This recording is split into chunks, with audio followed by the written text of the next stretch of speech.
Bonjour à tous, bonjour à toutes, bienvenue dans une nouvelle vidéo, j'espère comme toujours vous trouver au meilleur de votre forme. Dans cette vidéo nous allons écouter les déclarations de Carlo Ancelotti, enfin ma traduction en français des déclarations du coach italien suite à la victoire sur le score de 2-1 à l'extérieur, le Real Madrid qui a battu Séville hier.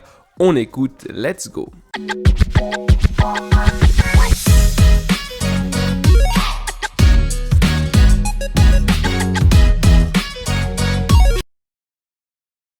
On commence tout de suite avec la première question. Ce ne sont pas des matchs faciles, surtout lorsqu'en Liga, il n'y a plus rien en jeu, mais l'attitude de Rodrigo est merveilleuse, non seulement par ses buts, vous l'avez mis en position de faux neuf, vous l'avez mis sur une aile, c'est ce que vous demandez à un joueur du Real Madrid et lui, il est largement en train de répondre. En gros, il répond de la meilleure des manières. Carlo répond « Oui, je crois qu'évidemment Rodrigo s'est mis en évidence durant ce match parce qu'il a marqué les 2 buts. En général, après les 10 premières minutes durant lesquelles nous n'étions pas très bien positionnés, l'équipe a réagi de nouveau et a bien joué.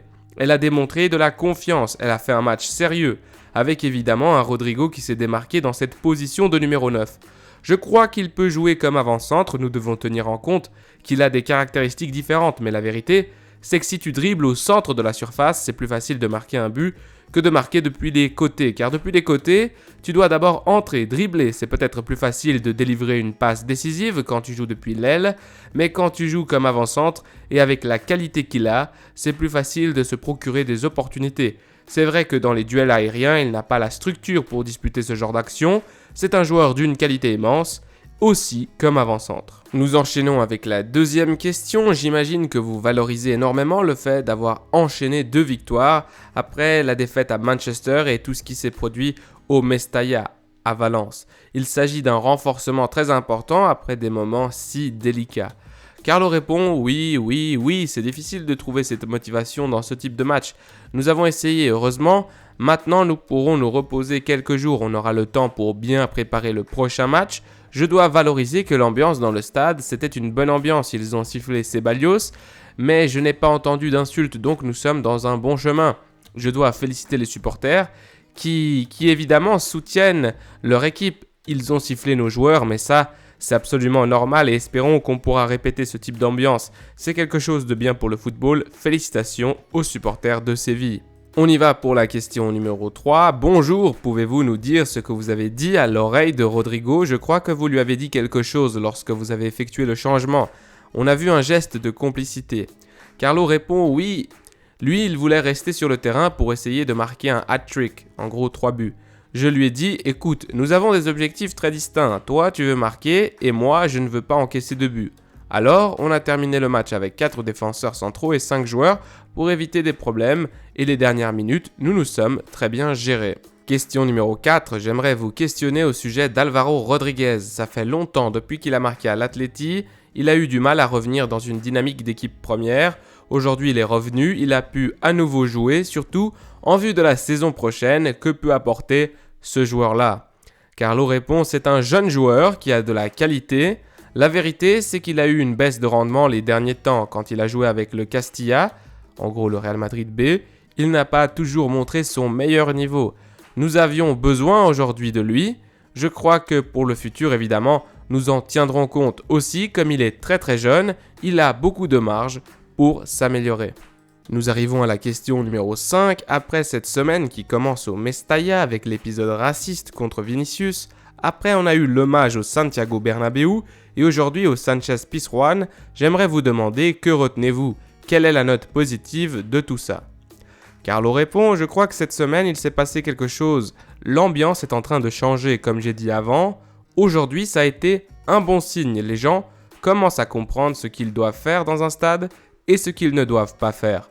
Je crois que nous devons continuer dans ce sens.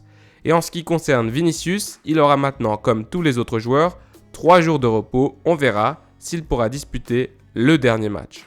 Question numéro 6. Hier, on a commencé à écouter dans la presse que Marco Asensio pourrait avoir pris la décision de quitter le Real Madrid. J'aimerais vous demander si vous savez quelque chose, s'il vous l'a dit, et si cela vous inquiète que, je ne sais pas si Asensio va partir, Nacho, Ceballos, que ces joueurs qui ont été si importants pour vous décident de quitter le club. Carlo répond évidemment au sujet d'Asensio, je ne sais rien, comme je ne sais pas ce qui va se passer avec Nacho. Mais je crois qu'il reste une semaine et qu'avant la fin de la semaine, je crois qu'avant le dernier match, tout sera éclairci. Évidemment, à un niveau personnel, ces joueurs, cela me rend un peu triste qu'ils s'en aillent. Ils ont été et ils sont des joueurs très importants pour nous et après la décision qu'ils doivent prendre, nous commencerons à préparer la prochaine saison. Question numéro 7 et avant-dernière question, vous avez félicité les supporters de Séville pour leur comportement d'aujourd'hui. Depuis une semaine dans laquelle nous écoutons dans les médias nationaux et internationaux qu'il faut éduquer le public pour que des actes comme ceux qui sont arrivés dans le passé ne se reproduisent plus. Croyez-vous qu'il faille aussi parler avec les footballeurs, comme c'est arrivé aujourd'hui avec Ceballos et les tribunes, pour que les tribunes ne s'enflamment pas trop ? Carlo répond « Je ne vais pas te parler de Ceballos parce que Ceballos, à lui, aujourd'hui on lui a donné un coup qui aurait pu être très risqué, très dangereux. En général, ceux qui sont sur le terrain et sur le banc ont une responsabilité très grande.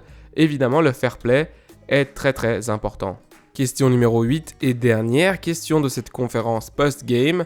J'aimerais vous questionner au sujet de votre salutation initiale lorsque vous avez salué Mendilibar, l'entraîneur de Séville. Nous savons qu'avec Arrasate, l'entraîneur d'Osasuna, vous lui aviez dit que vous vous retrouveriez en finale de la Coupe du Roi. Et avec Mendilibar, que lui avez-vous dit ? Vous lui avez dit quelque chose concernant la finale de mercredi, la finale de l'Europa League ? Carlo répond « Oui, je lui ai souhaité le meilleur aussi. J'ai un peu de conflit concernant ce match-là parce que j'ai été capitaine de la Roma dans les années 80. Et lundi, nous allons célébrer les 40 ans de la conquête du championnat. Ancelotti a remporté le Scudetto avec l'AS Roma il y a déjà 40 ans. Alors, comment puis-je dire ça ? Je suis un peu un supporter de la Roma dans ce sens. Mais clairement que le meilleur gagne. Aussi, de l'autre côté, j'ai José Mourinho, qui est un grand ami à moi. Mon cœur est plus du côté de la Roma que du côté de Séville, mais évidemment, que le meilleur gagne. Mes amis, cette vidéo s'achève. Merci d'être passé sur mon contenu, d'avoir visionné ou écouté cette vidéo. Le Real Madrid qui enchaîne donc 2 victoires en championnat. Évidemment, c'est trop tard pour gagner le titre. Évidemment, le FC Barcelone est déjà champion depuis déjà quelques journées. Mais bon, ça fait toujours du bien au moral. Il y a cette question de certains joueurs qui vont peut-être partir et quitter le club. On parle d'un départ de Marco Asensio, on parle également d'un départ de Nacho. On verra s'il y a des news concernant cela. J'essaierai de sortir une vidéo. Mais enfin bon, j'espère quand même que vous avez profité de cette conférence post-game. Je vous dis à la Madrid y nada más. Prenez soin de vous et des vôtres. Allez, ciao.